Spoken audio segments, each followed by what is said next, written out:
Sage Wanderer here, and welcome to the Gospel according to Sage. So, once again, another phone video, and I think that may be the way this goes for a little while because, well, they say the best gun to be in a gunfight with is the one you have on you. Right? The one at home in the gun safe won't help. So the fancy camera back home won't help when I'm out and about here and the inspiration hits me. It's a beautiful day here. It's spring here in Oklahoma. And so you're getting another phone video in this very important series, but we're just getting started. It's going to take a long time to unravel all of this. And part of it is I'm just now finding my path in the method and the way that I'm going to present this to you. And so in the first video, I kind of talked to you about maybe refining the idea of who Jesus is. Maybe going through and looking for a different version or idea of who Jesus is. In the second video, I kind of talked about how the love that Jesus has for us is earth-shattering when we really wrap our mind around it. That it's a love so strong it's almost dangerous to fully grasp how much Jesus loves you. And so in that second video in this series, I kind of started the conversation about who are you to Jesus? Who is Jesus? Who are you to Jesus?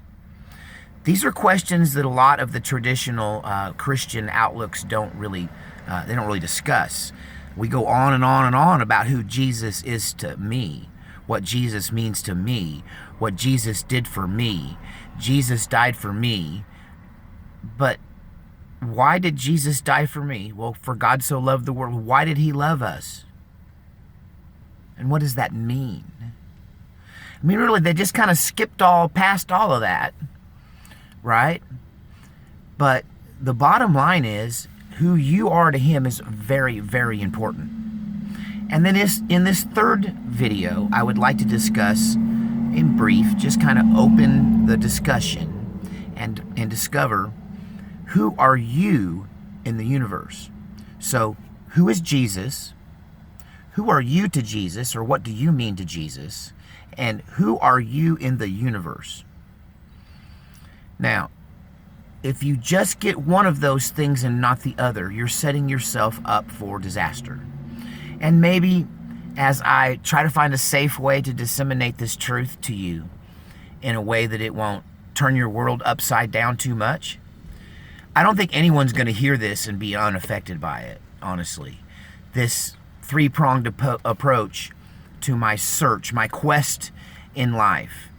And honestly, there's a fourth discussion that we will finally get into this later on, which is really of less importance, and I spent way too much time on it in my life. I guess the fourth leg of this chair would be, who is the devil, or what is evil? So, who is Jesus? Who are you to Jesus? Who are you in the universe? And who is this devil thing, this dark thing, right? And I was interested to find out that one of my longtime viewers did not know I used to be an exorcist. So in the comment section of the previous video number 2 in this series, I left a link in there showing you, I replied to him with a link showing you a song that I wrote called Exorcist from Texas. And so it's kind of an autobiographical song. But if you dig deep into my video library, you'll find videos on the topic of deliverance and exorcism. And so I did spend a great deal of my time on that. And you do need to know all of that eventually. And the thing is, I think the effect, I won't say negative effect, I'll say it was a earth-shattering, life-changing, freeing, mind-numbing, mind-blowing experience that just knocked me for a loop. And I think it's because I got it all out of order. And part of this prayerfulness and carefulness with me is that I can't just dump this to you in the way that I received it and expect you to react differently. I need y'all to react differently. I mean, I almost didn't share this with anyone, ever, period. because, yeah, it had a weird effect on me. But, every person is different. And I've seen it have a weird effect on some people. I've seen it bounce off the heads of some people, and they just don't even, it has no effect on them. It's rare. Usually the response is they start jumping on me, attacking me, and telling me I'm a heretic, which you've already experienced on the channel here. I delete a lot of stuff. It doesn't matter. All that is inconsequential. What matters is that I can't take this to my grave. You need to know who the real Jesus was, is, and is to come, okay? You need to know who you are to him and what you really mean to him and what importance you are to him.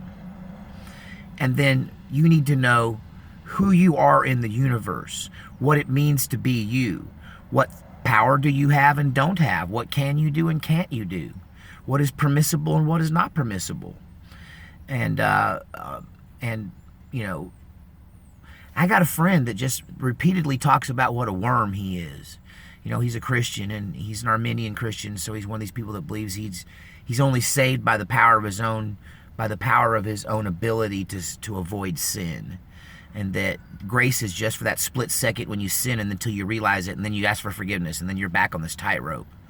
And so that's one way of looking at things. But the very fact that he just has to make himself a worm in his own eyes, and he has to beat himself up all the time, my answer to him is, I'm a spoiled, rotten child of the King. I don't know who you are. I'm not a worm. I'm not a worm.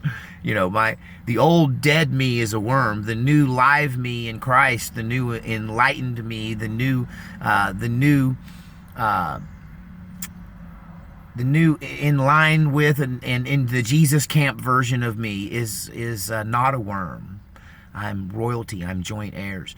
So understanding that, and then finally understanding who the devil is, because one of the biggest problems I have with all forms of Christianity, and especially some of the forms that I've been directly involved in, like Pentecostalism and evangelicalism, some of it, it really makes the devil this boogeyman, and it makes him so scary. And they spend all this time talking about how the devil's going to get you, devil's going to get you, devil's going to get you. And they blame the devil for everything. Then there's these other groups of evangelicals who don't really even believe the devil's real, and they think the real issue is your humanity and your flesh, your animalness, your human nature. And so they're human bad, human bad, human bad, God good, devil non-existent.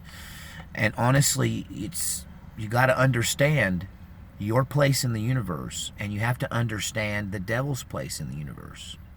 And you got to understand that it's the devil's job to make you think he's bigger than he is, to make you think he's more powerful than he is. I mean, read The Art of War by Sun Tzu. The devil's read that book. Like, he read the book. He understands deception. He is the inventor of deception, one could argue. And so the deception is to make you think that he has power over you. And so I hope in this series I help you to understand that the only power that the devil has over you is the power that you grant him over you. The Bible makes it very clear that we're to resist the devil and he'll flee. Draw close to God, resist the devil's got to flee. It's a contract. It's a cause and effect. It's a law of nature. What goes up must come down. Every reaction is, for every action there's an opposite and equal reaction. I mean, there's these certain laws to the universe, like sowing and reaping. And so, this is one of those, right? And I hope that you will understand that when you can wrap your mind around how these four things work together, that you'll no longer be a slave to sin. You'll no longer be a slave to the culture. You'll no longer be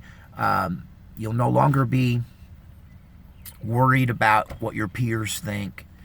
This world and all of its riches will suddenly fade in importance. Money will not matter to you anymore. Success will not matter to you anymore. And that can be good or bad depending on what you do with it, right? That from there on out, it's going to depend on what you do with that information. When people really get this, they tend to drop out, as I did. This is really how I ended up in a van down by the river. I stopped caring about this life because I really got focused on the unseen world, the world beyond this life, the world that is affecting you whether you realize it or not. The spiritual world was where I live most of the time anymore. And I think most of you've known that about me. It's one of the reasons that you tune in and watch and listen to what I have to say, because you can tell I figured something out. But like all men who figure this out, we all figure it out in different ways, but we tend to come up to the same kind of end when the smoke clears and the effect that this real information had on us is over, and we make it through whatever storm might come up from the receiving of this information. Then on the other side of that, you end up with these kind of otherworldly sages, these wise people who seem to be unaffected by the daily life. I mean, if you guys knew how broke I got before you folks on the channel kicked in and helped me out a little bit here, and I mentioned it on Facebook, but a couple of my viewers jumped in and helped me just in the nick of time.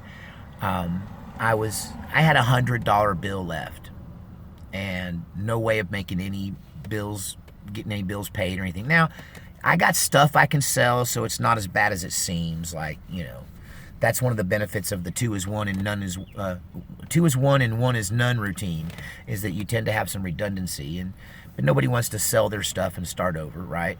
So, you know, God used some very generous people to help me out and help fund this ministry for another month.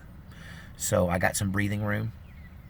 But most people would be totally freaked out. This is one of the reasons I can't really ever have a relationship with a woman, because they just can't muster the same kind of faith I've got, and it just scares them to death to see. I know a lot of preachers that get down to their last $10, and if I ever get in a relationship again with somebody, I'll just never tell them. I'll just never tell them how bad it really is, because to me it's not bad at all. You know, I'm almost to the point to start talking about coffee talks of we're in a simulation and that this isn't even real, right? I'm almost to that point where this world, this earth, the drama of this earth, even to the point where my main bee in my bonnet is that the devil is stealing, I think, a lot of people from the God camp, and that kind of angers me. And I see a lot of good people living in bondage to their own ideas and their own religions and their own fears.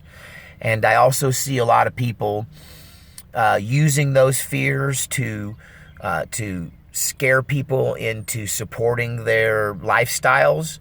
One thing I can tell you, and maybe I should just publish what it takes for me to live, but I live on almost nothing.